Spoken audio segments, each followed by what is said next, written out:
వికారాబాద్ జిల్లా తాండూరులో ఒక ఘోరం చోటు చేసుకుంది. ఇటు ప్రాణాలు తీసింది ఒక ప్రేమ పెళ్ళి అని చెప్పుకోవచ్చు. పెళ్ళైన 8 నెలలకే అమ్మాయిని బలి తీసుకుంది ఆ ప్రేమ పెళ్ళి.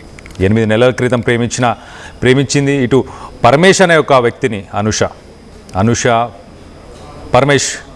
వీరిద్దరూ 8 నెలల కింద పెళ్ళి కూడా చేసుకున్నారు. సో పెళ్ళి చేసుకొని అత్తగారి ఇంటికి వెళ్ళిన తర్వాత కొడుకు ప్రేమ పెళ్ళిని మాత్రం పెద్దలు ఒప్పుకోలేదు. అంటే అత్త మామ అనుషని దగ్గరికి తీసుకోలేదు. అనుష పైన ద్వేషాన్ని పెంచుకున్నారు ఇటు అత్త మామ.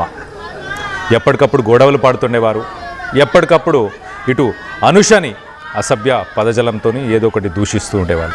అత్త వేధింపులు భరించలేక అనుష పుట్టింటికి కూడా వెళ్ళిపోయిన సంఘటనలు ఉన్నాయి. సో వెళ్ళిపోయిన తర్వాత మళ్ళీ పరమేష్ వెళ్ళి సర్ది చెప్పి తన ఇంటికి మళ్ళీ తీసుకొచ్చే ప్రయత్నం చేశాడు. అలా ఈసారి మరొకసారి ఇంటికి తీసుకొచ్చాడు. కానీ ఇంటికి వచ్చిన కొంతసేపటికే అనుష ప్రాణాలని కోల్పోయింది. అత్త మామలే కొట్టి ప్రాణాలు తీశారని చెప్పి ఇటు అనుష బంధువులు, అలాగే తల్లిదండ్రులు, తోడబొట్టిన వాళ్ళు వీళ్ళందరూ కూడా చెప్తున్నారు.